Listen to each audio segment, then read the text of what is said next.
Hello everyone, this is Yan. This is Soledad. And here's our presentation about East Asian visual arts. Here we go.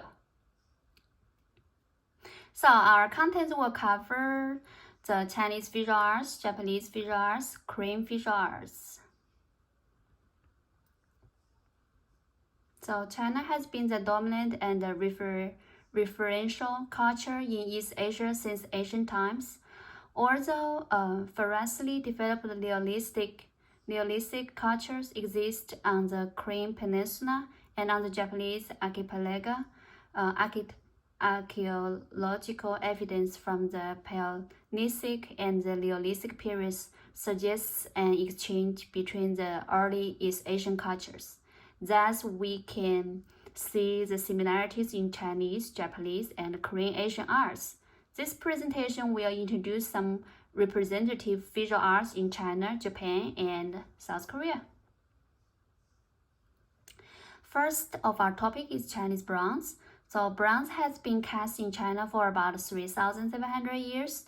Most bronze from about 1,500 to 300 BCE. The Bronze Age in China could be described as ritual vessels for worshipping ancestors. The ritual vessels of ancient China represent the most remarkable achievements in the whole history of metal craft before modern times.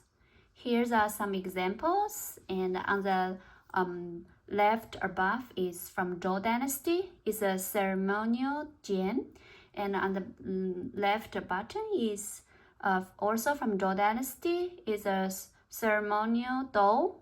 And in the middle is from Shang Dynasty, bronze jia. And from the right is also from Zhou Dynasty, is bronze gui. So the name of the bronzeware were grouped by their functions. Okay, second of our topic is about Chinese calligraphy. So Chinese calligraphy is the stylized artistic writing of Chinese characters. The written form of Chinese that unites the language spoken in China. So the Chinese calligraphy has developed in several stages. I believe there are 5. So the Chinese people use ink stick and ink stone, a brush, and paper to write for thousands of years. Here are some famous examples of Chinese calligraphy. So on the left is from Wang Xizhi, and this is a regular scripture, but is in a cursive style. So Wang Xizhi is a very famous Chinese calligrapher, and every students in China in elementary school have to learn his famous article and to appreciate his writing styles. And on the right side is from Song Huizong. He is the emperor from Song Dynasty, and he created the regular scripture. And this is the most similar stage. The Chinese characters just similar to what Chinese people writing now. Okay, so next topic is about the Chinese painting. So Chinese painting is one of the major art forms produced in China over the centuries. The Chinese painting is closely bound up with the nature of medium. So the basic materials for painting are similar to the Chinese calligraphy: ink, pointed tipped brush, or silk, or a sheet of paper.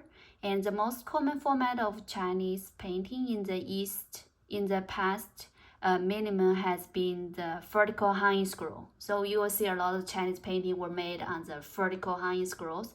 Some are made in the horizontal hanging scroll, and the artists will carefully place their signature, inscription, and seals on the composition. So for the Chinese people, they think it will add the value if as time goes by, and a lot of Chinese painting were mounted very well, and it can be preserved for many centuries. So here are some examples of the Chinese painting. On the left side is a tall pine and a Taoist in mocho. It was made with ink and color on silk hanging scroll. So in the middle is also made on silk elbow leaf, and is with made a slight color. And you can see the name on the left side color and the seal of the artist. So on the right side of this picture, as you see on the top, has many Chinese characters. That is the description of what is this picture about. And also the seal is from the artist's name, the signature. And this is made on paper. So here comes next topic. It's about Chinese pottery. So the Chinese pottery is objects made of clay and hardened by heat. So it includes earthenware, stoneware, and porcelain. So nowhere in the world has pottery assumed such importance as in China. And the influence of Chinese porcelain on later European pottery has been profound. So the Chinese pottery has a long history over centuries. Chinese pottery has different styles and designs in each dynasty. So here are some examples. So on the left side is very old from the Neolithic area, is the Chinese earthenware. And on the top left is also from Neolithic times and is a painted pottery. The texture looks very rough and the design is simple. And on the bottom, the second one is a black pottery steam cup. It's also from the Neolithic famous culture. And in the middle is from this jar is from Ming Dynasty, and it has pretty designs with colorful and shiny glaze. And on the bottom right is a face from Qing Dynasty, which is even closer to us. And it has a flame glaze of reduced copper, so it looks very shiny, and the texture is very smooth. And on the right top is our face porcelain also from Qing Dynasty. It with very beautiful designs and beautiful cultures on it. Here Saul talks about Japanese and Korean visual arts. Okay, so for the Japanese calligraphy, so Japanese writing that carries over to calligraphy is the importance that is placed on the order in which the strokes or characters are drawn.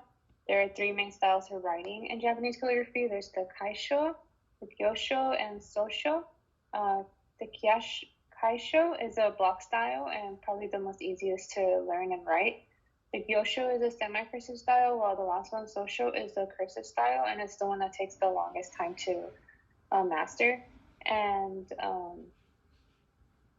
so here are some examples. The first one being the block style, the second one being the semi-cursive style, and the last one being cursive style. And as you can see, you also actually see a lot of similarities in terms of calligraphy between Korea, Japan, and China. And one of the things they have in common is the way that the strokes are made on the paper. It has meaning, and it also reflects the calligrapher's emotions. So next is Japanese pottery. So pottery is known as one of the most famous Japanese art forms. Early Japanese ceramics were either stoneware or earthenware, and the earliest forms were found about 10,000 years ago, and it was a time when there was mostly hunters and gatherers in the area. In the early 1600s, kaolin was discovered in a town in Japan, and it's a clay that's required to make porcelain. And Japan has over 50 famous pottery towns, and each town has its own characteristics and differences in the way that they use the clay, the glaze, and the firing method. So their pottery is very distinct to each town. Here are some examples. So the first one is the Rita ware, and it's known as amari as well, and it's the first porcelain product in Japanese history. And you can see it's very shiny as well, and the colors are very important. The second one, the middle one, is a kutani ware, and it's a little teapot, and it's known for its painted patterns and images and the colors. So usually it's green, blues, and yellows that are used. And then the third one on the right is the karatsu ware, and it's something that's influenced from the Korean peninsula, from the Joseon dynasty. So you'll see a lot of similarities with the Korean pottery. So Korean pottery stretches back to prehistory with simple brownwares and with its geometrical incisions. Korean potters would benefit from the ideas and techniques of their Chinese counterparts. So you'll see a lot of similarities in pottery techniques. that are used in styles between the Korean Peninsula, Japanese pottery, and Chinese pottery. Korean pottery decoration typically employs plants, flowers, and wildlife, and it reflects the country's religious heritage. So there's like a lot of Buddhist motifs and minimalism that you can see. There's also Confucian designs. So here are some examples. So the first one on the left is greenware, and it's a vase from the Goryeo dynasty, and it has cranes and clouds, and it's like really shiny. Then we have the middle one, the flash-shaped bottle from the Joseon dynasty, and it's stoneware with decorations of flowers. And it's really distinct because it has a glaze that makes it shiny, but it's a bonchon glaze that Korean potters specifically use. And then the one on the far right is a jar with peony flowers, and it was from the Joseon dynasty, and it includes that same glaze and inlaid design. You can see the similarities between the Korean pottery and the Japanese pottery. So next we have the Korean architecture. Architecture in Korea is best described in relation to its most distinct periods. So the Three Kingdoms period, the Silla period, and the Goryeo dynasty. The architecture is deeply influenced by Chinese architecture as well as Buddhism and Korean Confucianism. So religion plays a huge part in architecture as well. Some distinct features are sloping roofs, naturalistic tendencies, simplicity, shape, and avoidance of extremes. So they try to keep their design very simple. And here are some examples. So the first one on the left is the Gyeongbokgung Palace, which is actually a very famous piece of architecture and very popular tourist attraction in Korea. And it's the royal palace that was built in 1395 during the Joseon dynasty. As you can see from the picture, you can see the pretty sloping roofs and also the uses of color, so like green and red in this instance. And the middle picture is Yeongmyo. It's a memorial to the ancestors of the Joseon dynasty kings, and it's actually one of the oldest shrines of royal Confucianism from the 14th century. And you can see the similarity between the left picture and the middle picture in terms of like the roof and the style of architecture.